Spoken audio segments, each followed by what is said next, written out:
Things are not always sunny in Philadelphia these days, as it has gone from bad to worse for the Philadelphia 76ers. They're most recently coming off a loss at the hands of the Brooklyn Nets to drop them to 35-26 on the season, which dropped them all the way to 7th place in the Eastern Conference. And even worse, Tyrese Maxey has a concussion. Leading up to the game that we saw them take the victory against the Mavericks on Sunday, Tyrese Maxey took a knock in that one, and it was later revealed by Keith Pompey that Sixers point guard Tyrese Maxey had to miss last night's game against the Brooklyn Nets at the Barclays Center and has returned to Philly to be further evaluated after experiencing concussion-like symptoms within the last 24 hours, according to a team source. After sustaining impact to the back of his head in Sunday's victory over the Dallas Mavericks, Maxey was examined by attending physicians and cleared to return to the game.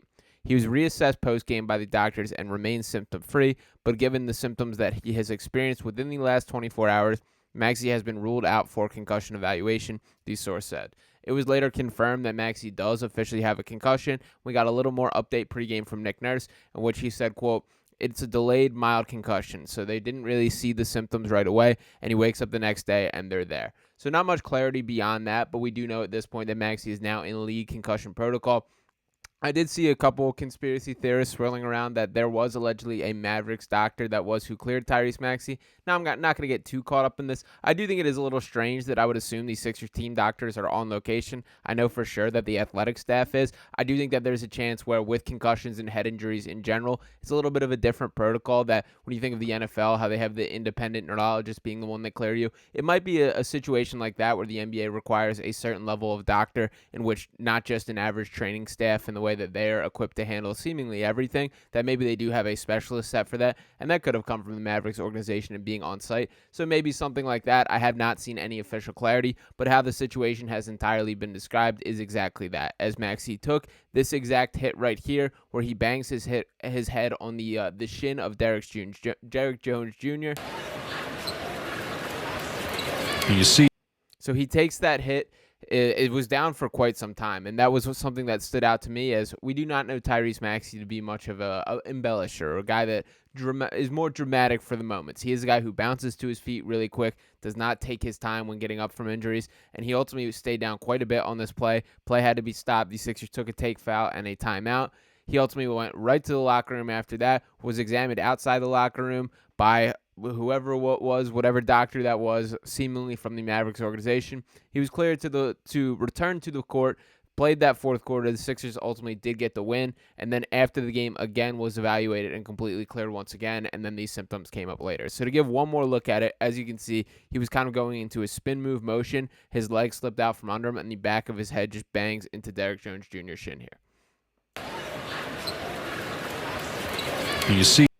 But the brutal reality is the NBA does not stop. So while Tyrese Maxey, there is no set timeline for how long he will be out, it is up to the Sixers to carry on without him. Now, as I mentioned with the schedule, or with the situation in the standings, the Sixers did drop to 7th place following last night's loss to the Brooklyn Nets, sitting at 35-26. But we shouldn't panic too much, as when you look at the standings, the 4th seed Orlando Magic and the 8th seed Indiana Pacers are separated by just a game and a half. So there's going to be plenty of turnover within these standings here, and the Sixers do have to find a way to try and scrap to results without Tyrese Maxey. And that is one of the frustrating parts of the situation, the timing of this happening, is the Sixers are set to take on the Memphis Grizzlies tonight. That is now basically a must-win game when you factor in the games that are ahead. To look a little bit ahead at the Sixers schedule, of course, losing to the Brooklyn Nets last night, they have the Memphis Grizzlies tonight, then the New Orleans Pelicans back-to-back against the New York Knicks, which are going to be huge games in terms of standings, a matchup against the Milwaukee Bucks. You do have a winnable game against the Charlotte Hornets, but the Miami Heat seem to be playing their best basketball at the right time.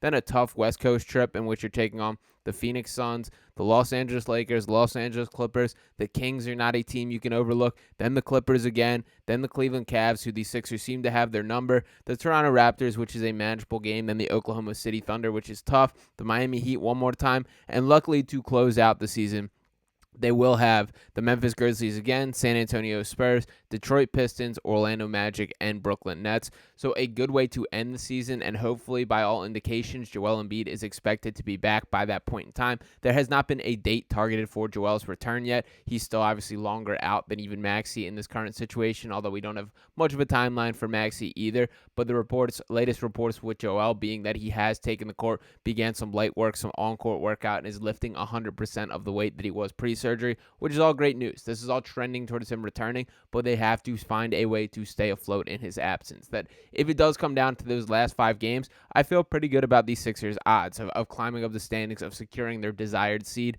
preferably remaining out of the play-in mix. And I don't think it's the end of the world if they do ultimately slip down to that play-in game. I think when looking at these standings and how things are cut out, that the worst-case scenario for the Sixers is probably that 8 seed. I see no world in which they drop those additional 5 games to be passed by the Chicago Bulls, who are still a sneaky team that's competing a little bit, but I don't see them dropping all the way down. I think it's much more likely that they finish either with that 5th or 6th seed, or maybe drop down to that 7 or 8 seed in the play-in tournament. And if that is the case, there's no reason to be overly concerned that there's no team in the NBA that's going to want to face this Sixers team with a healthy roster if they are ready for the first round, assuming Joel Embiid takes the floor.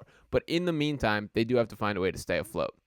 And the guy that I want to point to largest to for that is Kyle Lowry. That I've been really impressed with what he's bringing to the table. And frankly, he's receiving much more of an opportunity to play than I think he expected or the team expected when making the addition. And to pull up some of these stats from last night's box score, for starters, in a terrific Kelly Oubre game, who scored 30 points off the bench in his 36 minutes of play. You got what you got from Tobias Harris with 18 points. Not as good as he was the past 2 games, but not as bad as he was in the games prior. Cameron Payne, a nice little spark with 15 points. Buddy Hield with 13 of his own. And Kyle Lowry with 14 points, 5 assists, 2 rebounds, shot 4 of 7 from 3 and 5 of 9 from the field.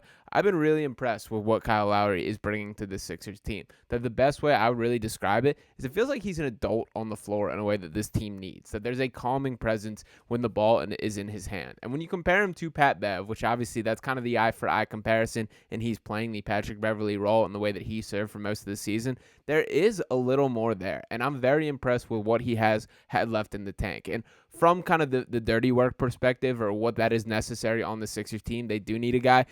Kyle Lowry does that as well. That I thought he was going to absolutely wax Dennis Schroeder last night. There was a point in time of them going chest to chest, him standing over Schroeder on the ground after a little bit of a foul, and then Lowry just not backing down, and Schroeder ultimately did as the refs kind of pulled them apart. He brought that as well, but there is an on-court ability that's really nice to see. That there's still more to his game than I thought he had at this point in his career. He's about to turn 38 years old in a couple days now. This is a guy that is on the outside of his career, that he's in the final stages. Would not shock me in the slightest if this specific year is the final season of his NBA career. But for now, it looks like he does have some left in the tank. And to pull up his box score during his time in the Sixers completely, he's played just a total of 6 games in a Sixers uniform. In the debut against that New York Knicks, shooting 5 of 7 from the field, adding 11 points, 5 assists, and 4 rebounds. And by the way, in that game, this is where he showed his tough-as-nails nature, is he took that elbow right off the forehead, took stitches on the forehead at halftime, and came back and played in that matchup, and was a very useful and helpful player in that game. So a strong first impression, and I really think he's only improved on it since that point. He did sit out the next game, and then against Milwaukee, he saw the fewest minutes he has in a Sixers uniform. In that matchup, just 3 points, 3 assists, 2 rebounds. The next day, just 3 points, 4 assists, and 2 rebounds against Boston, 23 minutes of action. And then these past 3 games, due to the influx of injuries, is really when we saw his opportunity step up. And in that victory over the Charlotte Hornets, they might not get the job done without Kyle Lowry. But him finishing with 15 points, 10 assists, and 6 rebounds, that's terrific production from a guy who really wasn't expected to be that necessary on the Sixers team when he first came here. And then you look in these past 2 games against the Dallas Mavericks. In that victory, he had 8 points, 7 assists, and 4 rebounds. And then last night against the Brooklyn Nets, 14 points, 5 assists, and 2 rebounds. So very much impressed with what he's bringing to the table. And you can see the influence of him being kind of a leader on the court. He's constantly calling out plays, calling out rotations in a way that this team needs. We know the backstory and the connections between Kyle Lowry and Nick Nurse dating back to their days in Toronto together. We also saw a little bit of Jeff Doughton Jr. minutes for the first time last night. A little bit surprised to see that, especially without Ricky Council IV or Terquavion Smith receiving an opportunity. But I do think this dates back to the connection, the trust that Nurse has in Doughton Jr. and Kyle Lowry from their time with the Raptors organization together. I don't think Doughton Jr. is going to be a guy to see a ton of opportunity. He was fine. He played 6 minutes last night. He had 1 assist and didn't touch the box score. Otherwise, didn't attempt the shot. And frankly, I didn't see too much from in that 6 minutes of play to say one way or another. My message for him overall, he's fine. He's an adequate player. I'm not going to get fired up over Jeff Doughton Jr. in the same way that I really do feel about Ricky Council IV and Terquavion Smith. I think Turk's still way earlier in his developmental arc, that this is a guy who hasn't received the opportunity of really either. Ricky Council IV has received a solid opportunity. Frankly, he should have played last night. I thought it looked bad on Nick Nurse and was a poor decision for him not to be. But for Jeff Doughton Jr., I wouldn't be surprised if this is a little bit of a very much a short-term option while Tyrese Maxey is still getting healthy for him to even get sporadic minutes. And Nurse also mentioned pregame that Cam Payne was dealing with an illness and not feeling 100%. He got pulled off the floor within 3 minutes after opening tip. So there was a little bit of preparation in case Cam Payne was not able to play the entirety of that game. Shout out to Cam for dogging and playing through it and ultimately being pretty productive with his 15 points there.